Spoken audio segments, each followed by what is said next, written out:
Il ou elle ne décide pas. Comment faire? Bonjour à toutes et à tous et bienvenue. Si vous ne me connaissez pas, je suis Esther Valentin, je suis coach en développement personnel et je me suis spécialisée dans les relations et plus particulièrement les relations amoureuses. Et aujourd'hui, on va parler d'une situation qu'on retrouve très fréquemment. Comment faire quand l'autre doit prendre une décision et ne décide pas? Lorsque l'on se retrouve dans une situation relationnelle difficile où l'autre ne décide pas, il peut être vraiment très simple de se positionner en tant que spectateur, dans l'attente que les choses bougent. Et c'est ça qui nous amène à nous poser cette question, comment je peux faire, comment je peux réagir quand j'ai l'impression qu'en fait, la décision doit venir uniquement de l'autre. On me dit souvent, véritablement souvent, oui, mais c'est à lui ou c'est à elle d'agir.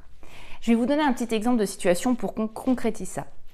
Il est par exemple en couple, ça peut être il ou elle bien sûr, il est en couple mais il me dit qu'il va quitter sa femme. Ou une autre situation, elle n'a pas de temps libre, elle dit qu'elle s'engagera plus quand elle aura réglé tel ou tel problème. Voilà. Donc on va se dire, c'est quelque chose qui n'appartient qu'à l'autre. Effectivement, quand ça concerne la vie de l'autre, qu'il doit mettre au clair, on peut rapidement se dire que c'est de sa responsabilité et que nous, on doit seulement patienter. Mais non.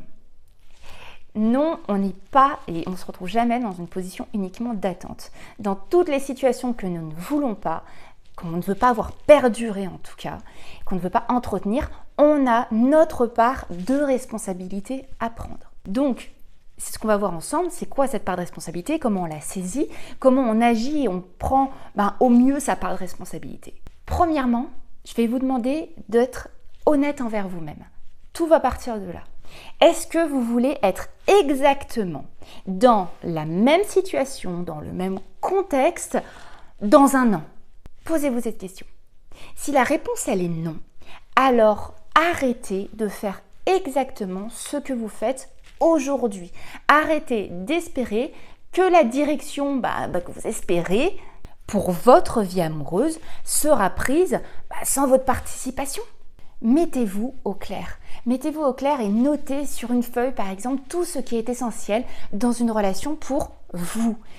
Est-ce que, par exemple, c'est de l'engagement? Alors, comment vous définissez l'engagement, vous? Est-ce que c'est une personne qui s'investit et avance avec vous et qui se désinvestit, ne s'investit plus ou pas ailleurs, c'est-à-dire dans une autre relation, à ne pas avoir de temps pour une relation, etc., etc., etc. Est-ce que vous voulez, par exemple, de la maturité? Est-ce que ça signifie que vous avez besoin d'une personne qui décide, qui s'aligne entre ce qu'elle dit vouloir et ce qu'elle fait?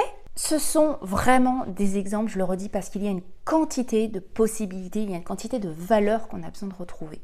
Mais il faut que vous compreniez que ces essentiels qui pour vous construisent les bases de la relation qui vous conviendra, ça vous revient de les faire exister et que quand ils n'existent pas à l'heure actuelle, vous ne pouvez pas juste vous mettre en position d'attente pour qu'ils existent enfin de la part de l'autre. Rien ne se créera en maintenant une situation où ces essentiels, ces bases que vous recherchez n'existent pas encore.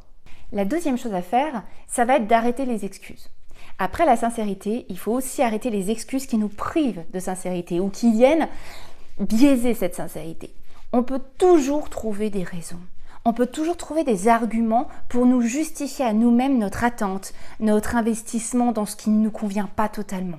Mais surtout, il est extrêmement simple de trouver des excuses à l'autre avec le soutien de nos sentiments. Ils sont là, donc ils vont bien participer à trouver des excuses pour l'autre. Oui, mais il doit divorcer, c'est difficile dans sa famille, les divorces. Mais elle a des enfants avec lui. Mais il a beaucoup de responsabilités à son travail, etc., etc. Ça, c'est des arguments, c'est des excuses. Bien sûr, ça peut être réel, mais je ne vous demande pas de réfléchir à qu'est-ce qui est une réalité. Je vous demande à où est-ce que vous choisissez de porter votre attention. Et quand vous portez votre attention à nier vos besoins pour argumenter de rester là où vos besoins ne sont pas remplis, vous êtes en train de nuire non seulement à vous-même et à votre bien-être, mais vous êtes en train clairement de nuire à la suite de votre relation, aux valeurs que vous allez faire grandir et celles qui n'auront pas existé et qu'on peut rester dans une relation sans qu'elles existent, alors que pourtant elles sont si essentielles pour vous. Vous pouvez tout à fait, par rapport à ce que je vous dis, par rapport à ces exemples, être empathique, comprendre les difficultés que va rencontrer l'autre, hein. Mais comprendre, ça ne veut absolument pas dire qu'on doit et que vous devez vous y ajuster, vous mettre dans le déni de vos propres besoins. Si vous excusez l'autre, vous lui trouvez des arguments pour rester dans la situation qui vous déplaît, celle que vous ne voulez pas voir perdurer encore dans 1 an, eh bien, je vais vous demander, mais qui est-ce qui est en train de s'occuper, de cultiver de ce dont vous avez besoin ? En cherchant des excuses, en cherchant des arguments, on cherche finalement à rester là où nous en sommes. Et repérez vos excuses à ces moments-là, vraiment où vous en faites mentalement, ou même quand vous êtes en train de discuter avec d'autres personnes, portez une observation sur votre discours interne, mais aussi avec d'autres, et repérez ces moments où vous cherchez des arguments et des excuses pour vous complaire, je dirais entre guillemets, dans la situation, en tout cas pour vous permettre de la faire perdurer. Et là, revenez à votre liste que vous aurez créée précédemment et demandez-vous, est-ce que je suis en train de cultiver ce dont j'ai besoin, ce dont j'ai écrit sur ma liste, ou est-ce qu'en ce moment je suis en train de ne pas y participer en espérant juste que l'autre s'en occupe.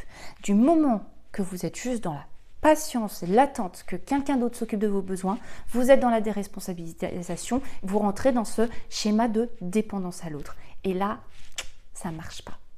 Et en 3e point, je vais vous demander de quitter ce rôle de spectateur. Parce que ça va être à vous de cultiver ce que vous attendez de l'autre. S'investir à co-créer la relation que on se souhaite, c'est aussi se désinvestir de ce qu'on ne veut pas, de ce qu'on ne veut pas faire perdurer, de ce qu'on ne veut plus, ok ? On ne peut pas dire « je ne veux pas être dans cette situation dans 1 an, je ne veux pas que la relation soit comme ça dans 1 an » et en même temps l'entretenir de la même manière qu'on lui a permis d'exister aujourd'hui. On ne peut pas encore s'y investir aujourd'hui de la même manière que ça donne ce résultat, en espérant que notre investissement, en étant le même, donne un résultat différent. Là, c'est ce schéma de dépendance où c'est l'autre qui va faire tout bouger. Et ça ne marche pas, rien ne bouge sur notre propre mouvement. Et non plus dans les relations amoureuses, ok ? Donc, je vais vous demander de reprendre la liste que je vous ai proposé d'écrire sur le 1er point. À chaque prise de décision, d'agir, d'action, etc., je veux que vous vous demandiez si vous êtes en train de cultiver ou non cette liste, d'y participer ou non. Un petit exemple, j'attends qu'il quitte sa partenaire.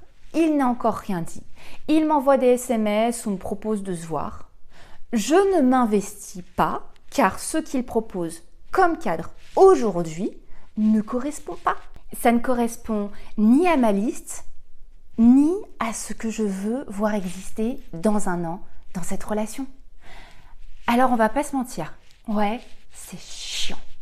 C'est super chiant. Oui, c'est à nous-mêmes de nous responsabiliser lorsque nous nous retrouvons dans une situation relationnelle qui ne nous convient pas et que l'autre est en train d'entretenir. Et si cet autre doit bouger et aller dans la direction de la relation qui vous convient, je vous le rappelle, il ne le fera pas parce que vous attendez, ni parce que vous espérez, mais certainement pas parce que vous-même, vous l'acceptez à travers vos actes et votre investissement actuel. Et pour rappel, cela peu importe ce que vous allez dire verbalement. Si vos actes ne suivent pas, si vous dites « je ne veux pas conserver cette situation », mais qu'à côté vous êtes dispo pour entretenir la relation par échange écrit, pour se voir, pour se fréquenter, vos mots ne sont pas en accord avec vos actes. Donc là, clairement, ce qu'on va retenir de vous, c'est votre manière de participer à la situation. C'est tout, sincèrement.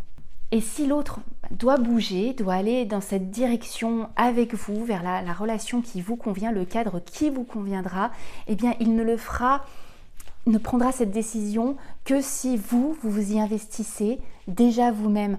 Si vous investissez dans ce qui vous convient, ça veut aussi dire s'investir dans ce qui nous convient, d'arrêter de s'investir là où ça ne convient pas. Ce que je vous propose, c'est premièrement d'exposer à l'autre votre remise en question et le cadre que vous souhaitez pour une relation.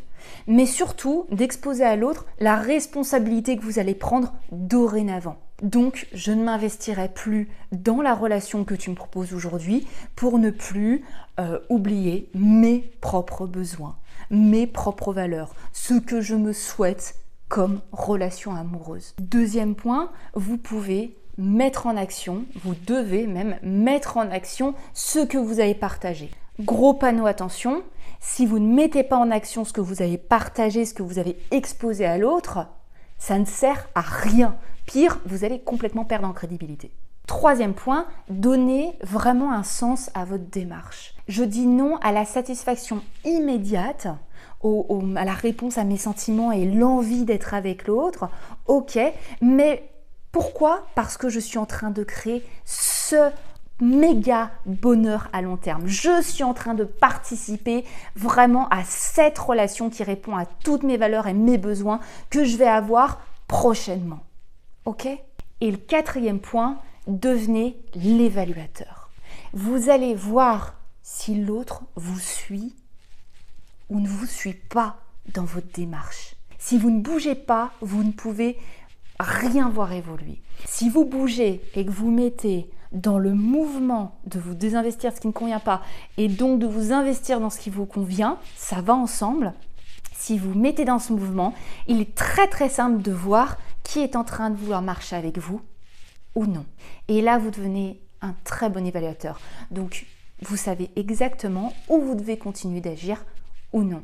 Quand on ne bouge pas, quand on est juste dans la patience et l'attente, évidemment, on se sent bloqué parce qu'on se prive nous-mêmes de cette position d'évaluation pour notre bien-être et pour savoir si on est en train d'aller vers la relation qu'on souhaite. Donc j'espère vraiment que ces réflexions vont vous aider à aller plus loin dans votre démarche, si vous êtes bloqué dans la situation, pour aller plus loin, pour comprendre toutes ces notions de responsabilisation que j'ai partagées avec vous dans cette vidéo. Je vais vous mettre en lien juste en dessous de cette vidéo, la masterclass sur la maturité amoureuse que j'ai faite, qui parle vraiment de cette notion de responsabilité si vous voulez devenir vraiment le grand acteur de votre vie amoureuse, le coparticipant et non plus le spectateur.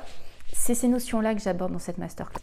Mais j'espère déjà que cette vidéo vous nourrira, alimentera votre réflexion sur le sujet. Et n'hésitez pas évidemment à la liker si ça vous a plu, si vous voulez me soutenir. N'hésitez pas à vous abonner pour avoir tous les conseils sur ma chaîne. Et vous savez très bien, de mon côté, je vous retrouve très très vite pour une prochaine vidéo parce que je ne vous lâche pas. À très vite. Bye bye.